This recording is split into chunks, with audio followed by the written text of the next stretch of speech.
Nesses tempos difíceis que a humanidade enfrenta, com a morte batendo à nossa porta, onde o dinheiro perdeu valor, as fronteiras geográficas não impediram o mal de se alastrar. O celular deixou de ser seu umbigo. O convívio familiar voltou a ser importante. A solidão, um exercício para não pirar. As mensagens do WhatsApp ganharam relevância e o mundo se tornou um só na luta pelo extermínio do Covid-19. A arte é o caminho.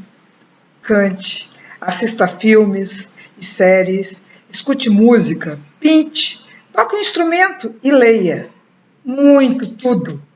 Eu lerei um capítulo do meu livro Estrela Brasileira a cada dia, para que você que ainda não teve a oportunidade de lê-lo, escute as histórias da aviação brasileira. Uma vez que você prove o voo, nunca mais você caminhará sobre a terra sem olhar para os céus, pois você já esteve lá e para lá sua alma deseja voltar. Leonardo da Vinci. Durante o período em que voei como comissária de bordo da Varig, vi, ouvi e vivi inúmeras histórias, a maioria delas engraçada, outras nem tanto, mas todas interessantíssimas, de tal forma que as gravei mentalmente. Daquelas que tinha vaga lembrança, recorri a depoimentos de colegas para não deixá-las voarem pelos céus do mundo e serem esquecidas nas nuvens. Este foi o objetivo que me levou a escrever o Estrela Brasileira, para que a história da Varig e de seus tripulantes não se perca no ar. Por que no céu? Em agosto de 72, tive a oportunidade de sair do casulo familiar e botar o pé no mundo, assumindo de vez a índole de viajante contumaz, que era um dos componentes de meu espírito aventureiro, descoberto por mim ainda na infância. Lembro-me com clareza daqueles dias, recém-entrada na adolescência, em que andava pelo centro de Porto Alegre em direção ao Colégio Pio XII, onde cursava o ginásio, bem ao lado do Palácio Piratini, e quando via algum carro com placa do Rio de Janeiro, pensava, logo, se quando entrasse furtivamente no porta-malas, será que o motorista me descobriria no decorrer de sua viagem de volta? Essas divagações já eram os primeiros sinais de um profundo desejo de conhecer outros lugares. Ainda menina, quando o namorado de minha tia Inês chegava, cheio de sorrisos, trazendo colônia Lancaster para meu avô e dizendo todo orgulhoso que havia comprado em Paso de los Libres, cidade argentina na fronteira de Uruguaiana. Aquilo mexia comigo. Ele contava entre uma baforada e outra de minister seu voo no DC-3 e as imagens saltitavam à minha frente. Eu também queria ter tal emoção. Um dia estava lendo jornal no trabalho durante o intervalo de almoço quando me deparei com um anúncio do Correio do Povo convidando jovens para ingressarem na carreira de aeromoça, na Varig. Não tive dúvida. Liguei de imediato e falei com o corresponsável, o Sr. Dávila. Dei uma desculpa esfarrapada para o meu chefe e me mandei para a rua 18 de novembro, número 800, sede da empresa. E lá me inscrevi, no começo do inverno de 72. Escolhi uma roupa mais social, mesmo sem ter muitas opções. Minha mãe viúva batalhava para sustentar 5 filhos. E fui encarar a entrevista. Depois de blefar sobre minhas aptidões no idioma inglês, sem muita convicção de ter enganado a banca examinadora, composta pelos poderosos chefões de comissariado de voo à época, deixei que me alvejassem com toda espécie de pergunta. Ladeada por uma inesquecível balança com medidor de altura, tremia feito vara verde, na flor dos meus 18 anos, na solitária cadeira em frente a eles, com o rosto avermelhado e algumas espinhas que ali tinham se instalado inoportunamente. Venci o medo, as dificuldades, as dúvidas em interromper o curso colegial no último ano. As advertências de pessoas mais maduras e amargas quanto ao estigma de ser comissária de voo. Contava, afinal, com o apoio irrestrito de minha mãe, a qual em nenhum momento se opôs em me dar a requerida emancipação para realizar meu desejo de voar, sendo eu ainda menor de idade. Eu bem sabia que o que Dona Manuelita queria, lá no fundo de seu coração, era que eu fizesse aquilo que ela gostaria de ter feito um dia: voar. Nesses 30 anos de janela, desvendei o mundo. Virei expert em atendimento ao cliente, em segurança, em localização e utilização de material de emergência. Eu a sabia de cor. Conversei com pessoas de diferentes etnias e culturas. Aprendi a identificar os modestos e humildes. Convivi com personalidades das mais diversas áreas. Enfrentei todos os fusos horários. Acompanhei dias e noites surgindo e desaparecendo sem sair da aeronave. Passei inumeráveis noites acordada.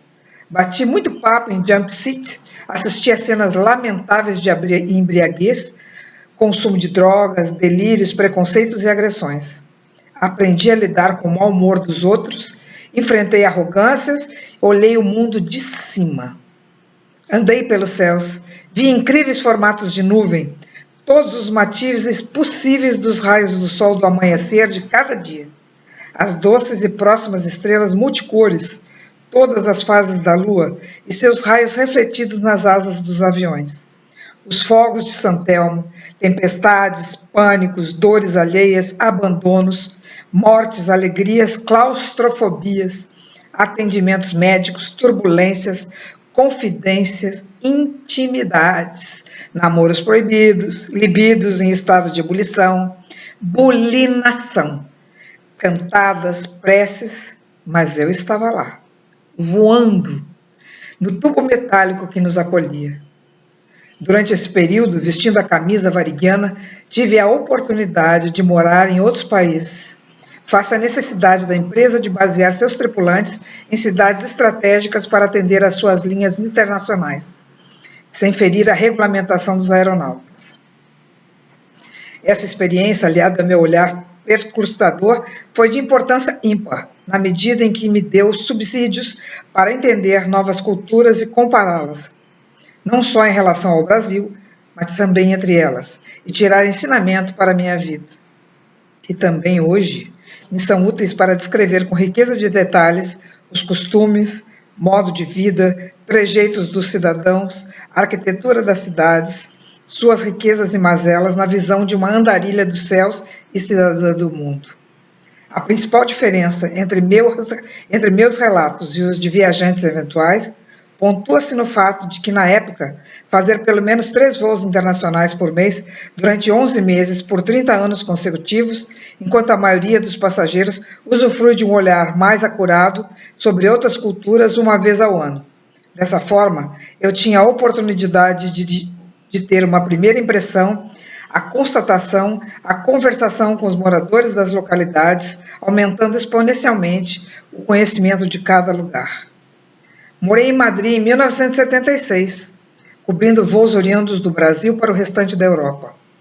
Em Hong Kong, em 1985, fazendo a continuação dos voos de Johannesburgo para a Tailândia e a então possessão inglesa, e em Los Angeles por 3 vezes, em 1995. 1996, 1987 e 89, dando continuidade aos voos para o Japão. Essa visão combinada ao convívio mais próximo dos tripulantes, suas histórias, brincadeiras, agonias, lamentações, saudades, vibrações com o novo, é que reforçaram meu espírito aventureiro, minha visão histriônica, meu entendimento de cliente e tudo que envolve o alargamento de minha compreensão sobre o homem. No que se refere à sua horizontalidade, a busca constante de mais informações sociais e políticas, para fortalecimento de minhas convicções, o aprendizado da solidão, o apreciar de mudanças constantes e a aceitação de distância física de familiares, bem como a ausência de feriados, a percepção da sensibilidade aguçada da maioria dos tripulantes, seu código de ética, suas malandragens e o jeitinho brasileiro de atender e solucionar todas as questões passageiras. Mas entendo que toda essa história não cabe em um só livro. Por isso me ative a mostrar um panorama sobre o percurso dos tripulantes, usando minha trajetória como coluna dorsal, sem ter a audácia de querer fazer disso uma autobiografia, a história da Varig e seus desdobramentos, bem como minha vivência em Hong Kong e Los Angeles, e as cidades destino desses voos. e Johannesburg e Tóquio, pois marcaram de forma indelével minha vida profissional. Assim, as demais experiências ficarão para o próximo voo livro. Ao final, elaborei um pequeno manual de emergência, além de dicas de queijos, vinhos e drinks, que ajudarão o leitor a se precaver em caso de incêndio e a preparar uma pequena reunião com requintes de primeira classe. Para melhor compreensão das terminologias usadas nesse livro, você encontrará nas últimas páginas um glossário, bem como um alfabeto aeronáutico. Será um prazer tê-los a bordo.